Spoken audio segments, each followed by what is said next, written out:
الحمد لله رب العالمين والعاقبة للمتقين الصلاة والسلام على أشرف الأنبياء والمرسلين اما بعد السلام علیکم و رحمت الله و برکاته برادران و خواهران عزتمند. امروز هم که باشد بحر شما در بیان فضیلت نکاح از دیدگاه اسلام چگونه است انشاءالله که بیان میکنیم.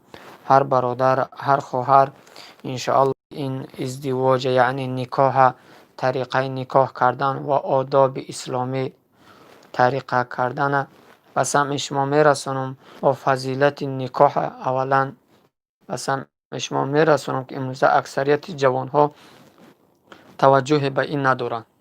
به همین خاطر امروز تصمیم گرفتم در همه بیان نکاح و فضیلت نکاح با شما صحبت میکنم. انشاءالله هر برادر هر خواهر که انشاءالله فکر میکنم که نوا رو گوش میکنه با خود یک برداشت میکنه و به هر یار و دوستان خود تقسیم میکنه تا که اونها هم در زندگی یکم جای نفهمی دارن، اونها هم اصلاح شوند. هرچی اگر ما از اسلام آگاهی بیابیم، از اسلام خود با آموزیم، انشاءالله همون توفیق الله برای من و شما زیاد میشه. الله فخر میکنه به بنده دانا و با علمش. الله فخر نکنه به بنده جاهل بی سوادش. به خاطر کوشش کنید که در طلب علم کوشا باشه. میگذاریم در بیان فضیلت نکاح، ازدواج. در شریعت مقدس اسلام ازدواج در موقع داشتن قدرت مالی و غلبه شهوت واجب است. یعنی پیغمبر اکرم صلی الله علیه و فرمود فمن رغب عن سنتی فلیس منی. نه حدیث پیغمبر. یعنی ازدواج از جمله سنت های من است. هر کسی از سنت من روی بگرداند از جمله امتان من نیست. همین زن گرفتن یا زنی که شوهر میکنه، همین نکاح سنت پیغمبر است. پیغمبر میگه هر کسی که نکاح برپا میداره اون امت من است و هر کسی که از نکاح رو میگردونه یعنی زن نمیگیره اون امت من نیست. پیغمبر خدا صلی الله علیه و سلم میگه. و در حدیث دیگر پیامبر اکرم صلی الله علیه و سلم فرمودند کسی ازدواج نماید دو سوم دین خود را در امان خدا در است، زیرا هدف مفهوم از ازدواج حفظ عفت و پاکدامنی مرد است. در دیگر حدیث جناب پیامبر صلی الله علیه و سلم در بابت نکاح میگه که هر کسی اگر ازدواج کنه دو حصه دین خودش به دست آورده است. یعنی انسان های امروزه نظر میکنی زندار هستن، از بسیاری کارها حرام دست میکشن و بسیاری امروزه جوانایی که از این سنت رسول الله صلی الله علیه و سلم کوتاهی میکنن یعنی ازدواج نمیکنن و بسیاری گناه ها چکو میکنن دست میزنن. به این خاطر پیامبر گرامی اسلام صلی الله علیه و سلم میگه که دو سوم دین خود را میگه در امان خدا در آورده است. به این خاطر بعض فتوا میگن که آدم بیزنده زندار پیش بدره خوب است، به خاطر که زندار علیه بگیم خیلی با عفت و با دین دار است، زن مسلمان است و از طرف موجود آمدن اولاد صالح، چنان که پیامبر اکرم صلی الله علیه و سلم میفرماید. در دیگر حدیث پیغمبر چی میگه؟ ازدواج نمایید نسل مسلمین زیاد شود، زیرا روزی رستاخیز به بسیاری امتم افتخار خواهد. در دیگر حدیث پیغمبر میگه که نکاح بسیار کنید، یعنی زنگیری را بسیار کنید، به خاطر شما چقدر مسلمان ها زیاد شد من روز قیامت به شما افتخار میکنم. رسول الله صلی الله علیه و سلم میگه خواهم کرد. پاکدامنی که از هم مقاصد اسلامی است این است چون که زن و مرد در امر ازدواج سهل‌انگاری نمایند امکان دارد خدای نکرده مرتکب عمل قبیح زنا شوند. در بسیاری جاها مرد و زن اگر سهلناکی کرد دست به زنا میزنند. بسیار حالتایی هست که مردایی هستند دیر زن میگیرند دست به زنا میزنند، یا خواهرایی را که اولادشون دیر شوهر میتن عاقبت دست به زنا میزنند شرمنده میشوند و کاخ امر خود را برباد میدهند. دانشمندان غیر اسلامی پس از قرنهای به اعجاز فرمایش پیغمبر اکرم صلی الله علیه و سلم فرمودند عمل زنا برکت را از امر میبرد. حتی بگیم که دانشمندای امروز بگیم که با یک خلاصه اومدن که فهمیدن که همین زنا برکت امر انسان میبرد. پای بردن زیرا علاوه بر مجازات شرعی زناکار در مواقع زنا ایمان ندارد. معلوم است که اشخاص زانی مبتلا به امراض گوناگون می شود که این همان رفت حرکت از امر آن است. یعنی پیغمبر خدا صلی الله علیه و سلم در حدیث گفته که عاقبت زنا به 6 خصلت داره. میگه که محققای اسلام امروز هم تحقیق کردن که همین زنا برکت عمر از جان انسان میبره و دیگر برکت بهترین نعمت این ایمان است. ایمان اثر انسان دور میکنه. به همین خاطر پیامبر گرامی صلی الله علیه و سلم ما و شما را امر به چی کردن؟ به ازدواج کردن. برکت از امر آن است و اگر چند روز زنده باشد زندگانیش بدتر و فلوکتر برتر از مرگ است و همان روزی رستاخیز در حضور پروردگار متعال روسیا خواهد بود. عاقبت زنا هم شرمندگی دنیا میشیم هم آخرت میشیم. 1157 زن با واسطه عقد ازدواج بر مرد حلال می شود. وقتی که در نکاح یک مرد میداره او با او مرد حلال میشه. برابر شریعت اسلام همین که زن بر مرد حلال شد، مرد حق دارد هر نوع عزت برد. مرد هر نوعی که حق دارد هر نوع حق دارد که از اون زن چی بره؟ لذت بره. چگونه که در مسئله میگذره. میگه که همون میگه عقد ازدواج پیمان دو هر نوع لذت و استمتاع از وی به جوید جز نزدیکی کردن از عقیب که حرام محض است. فقط از عقیب زن حرام محض است، دیگه به هر طریقی که قی زن خانه‌داری میکند چیه؟ جایز است. مسئله 1158 عقد ازدواج پیمانی دو جانبه است که باید و علیکم السلام و رحمت الله و برکاته. ازدواج پیمانی دو جانبه است که باید از طرف مرد و زن یا وکیل آن در حضور دو نفر شاهد اراده گردد. زن بگوید خود را به نکاح تو درآوردم و مرد بگوید قبول کردم. همین بهترین نکاح همین است که زن بگه خدمت تو بخشیدم یا در نکاح تو درآوردم، مرد میگه قبول کردم، تمام دیگه به نکاح تو درآوردم و مرد بگوید قبول کردم. مثلا وکیل بگوید فاطمه دختر فلانی و وکالت به نکاح دائمی به موکول تو دادم. وکیل مرد بگوید فاطمه دختر فلانی را به نکاح دائمی بر موکل دادم. این طریقه های بگیم که نکاح کردن است که در شریعت اسلام میوید. فاطمه دختر نکاح در آوردم. مسئله 1159 اکو من که از پیشنگینه را گفتم او نکاح وکالت است که مثلا تن در تقویش میبره، بعدا تقویش میبره میبخشه، نکاحی میگن با وکیل میگن که حواله بگیم ده. لیکن از همه بهتر شما است که زن ببخشه مرد قبول کنه. مسئله 1159 دو لفظ ایجاب و قبول گذشته دلالت کند، مثل اینکه شخص بگوید دختر خود را به نکاح آوردم و طرف دیگر میگوید قبول شدم، مرد بگه قبول کردم. زن بگه میبخشم، مرد بگه قبول کردم، نکاح درست نمیشه. هر زمانی گذشته باشه. مثلا که زن بگه من تنفس ما بخشیدم، مرد بگه قبول کردم. یا اگر زن بگه میبخشم، مرد بگه قبول کردم، درست نمیشه. یا زن بگه بخشیدم، مرد بگه حالی قبول میکنم، درست نمیشه. در حال زمانی گذشته باشن، هر امر گذشته ماضی باشه، یعنی قبول بخشیدم قبول. دختر خود را به نکاح به من بنده و یا از زن خود را به نکاح من درآر. پدر دختر یا خود زن میگوید به نکاح دادن تو را این الفاظ اگر از طرف هر یک موکلین مرد و زن هم اجرا گردد عقد صحیح می شود. اگر مثلا پدرش ایجای دخترش گفت که دختر نتونست بگه، پدرش بگه که تا نفس دختر ما بخشیدم، مرد بگه قبول کردم، درست میشه. مسئله 1160 حدیث و حمد و ستایش که مثلا در حضور دو شاهد میگویند عایشه موکله زن وکیله کننده خود را برای محمود موکل مرد وکیل کننده خود عقد نمودم. اکو خطبه که میخونن خطبه سنت است. فرضش همون مرد بگه زن بشنوه، آخر زن بخش مرد قبول کنه، شاهدا بشنوه. شرط مهمیش می است.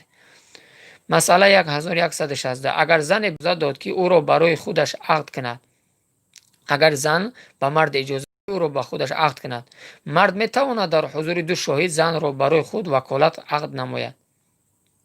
مرد میتواند همون دو شاهد حاضر باشند، همون شاهدا بشنوند، زن بخش مرد قبول کند، درست میشه. مسئله 77 مسئله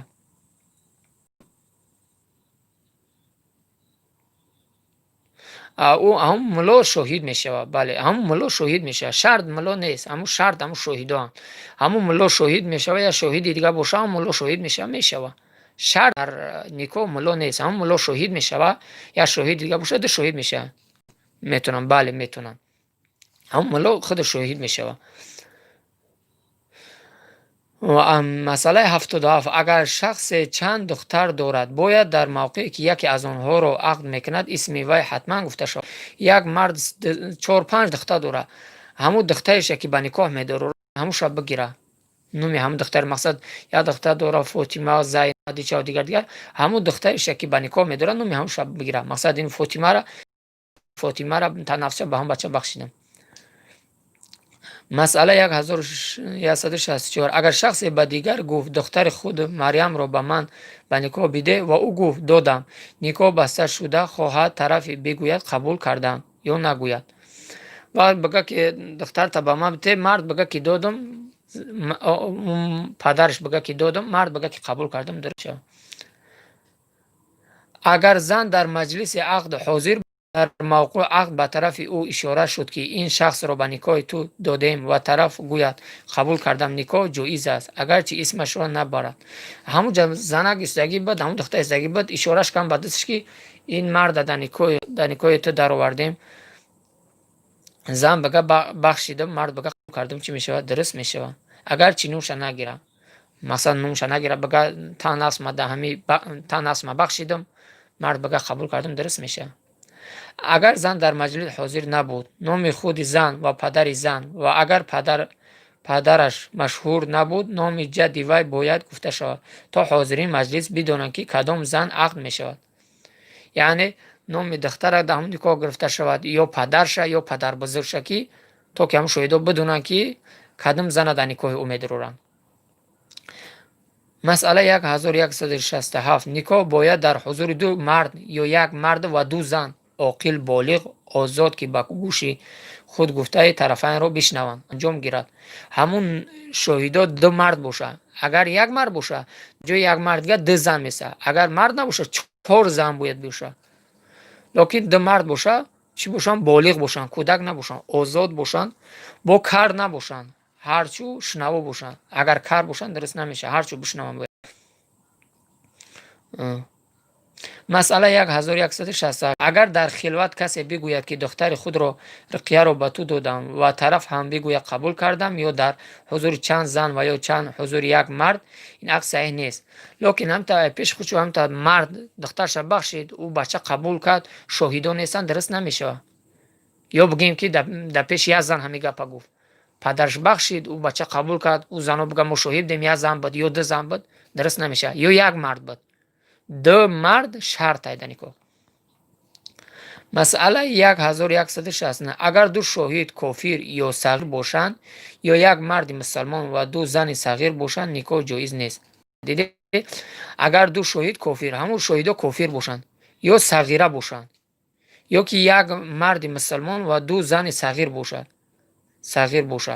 یک مرد بده دو زنکی به بلوغت نرسیده، نکاح نمیشه.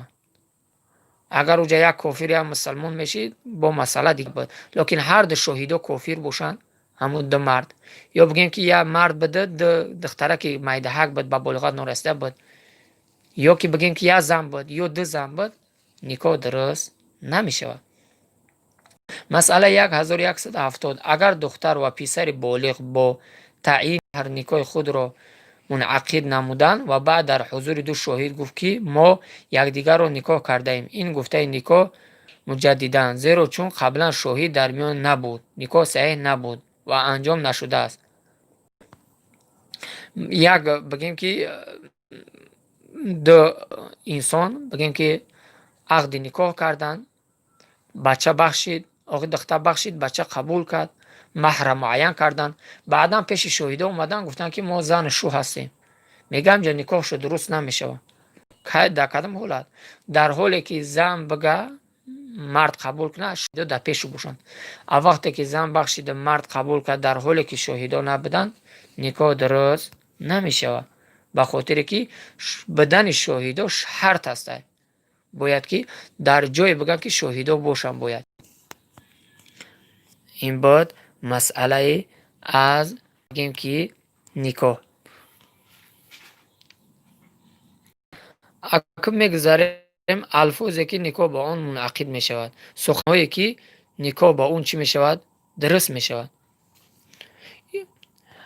ازدواج با الفاظ یکم نکاح، تزویج، بخشش، تملیک، صدقه منعقد می شود. مثل اینکه وکیل زن بگوید صدقه رو به نکاح یا ازدواج تو دادم و یا او رو به تو بخشیدم. همین بگیم که مختصرانش بگیم، همین زن بگه که من خدمت تو بخشیدم، یا بگه که من در ازدواج تو در اومدم، یا من در نکاح تو در اومدم، همین الفاظ بگه، یا من در ملک تو در اومدم.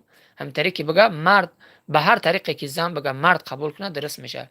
یعنی ازدواج بگه یا نکاح، یا در نکاح تو دوردم، یا بگه مرا تزویج که مرد بگه تزویجت کردم، یا بخشش من خدمت تو بخشیدم، یا من ترا مالی گردم، صدقه منعقد می شود. مثل اینکه وکیل بگوید و یا او را به تو بخشیدم، یا اینکه پدرش بگه به تو بخشیدم، یا او را به تو ازدواج کردم، پدری هم دختر بگه، به هر طریق مرد قبول کنه نکاح چی می شود؟ درست می شود. مسئله 1170. اگر کسی گفت فلانی زن یا دختر به تو فروختم و مرد گفت قبول کردم، ازدواج صحیح است، چون فروختن آزاد صحیح نیست، لذا مجاز از نکاح گرفته می شود. اگر کسی میگه فلانی زن یا دختر را به تو فروختم، گفت فلان زن را به تو فروختم میگه، و مرد گفت قبول کردم، ازدواج صحیح می شود. به خاطر که همه قصد دل، به همون دل که گفت چی می شود؟ نیتش قصد همون نکاح که هسته چی می شود؟ درست می شود. چون فروختن آزاد صحیح نیست، آدمی آزاد فروختنش درست کی نیست، به همین خاطر نکاح چی می شود؟ درست می شود.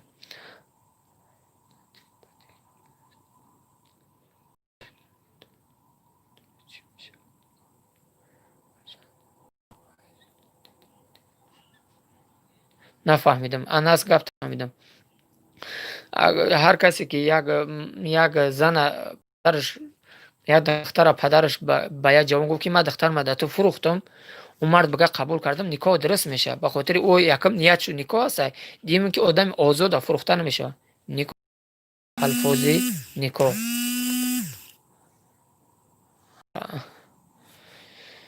در اینجا صحبت خود رو با پایان میرسونم. انس نفهمیدم، راستی بار مسئله تا نفهمیدم، مقصد گپ تا نفهمیدم چی بود.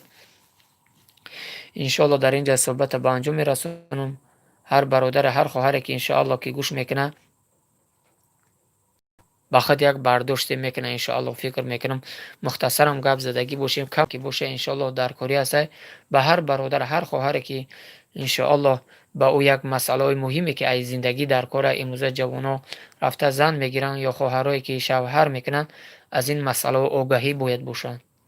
الله متعال همه ما و شما را توفیق عمل کردن نصیب و روزی بگردن. همیشه با پای قرآن و سنت رسول الله صلی الله علیه و سلم بستن، با قرآن بستن، از گمراهی و ضلالت، از بی علمی و جهلی پروردگار مهربان من شما را دور بگرداند و دنیا و آخرت ما را آباد سازد. انس برادر جان در کامنتر بنویس، راستی بار مسئله تا نفهمیدم، انشالله اگر دانم جوابت میگم. الله متعال ما و شما را تا صحبت های دیگر در پناهش نگه باشد. شوهرش نمیدونست که 3 خیز ندیده بود. او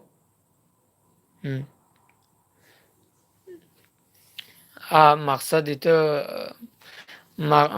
تو که طلاق سنی کنه، روشی طلاق 3 حیض میدید بعدا میکرد، این روشی خوبی طلاق است بگیم، همین رو در نظر داری.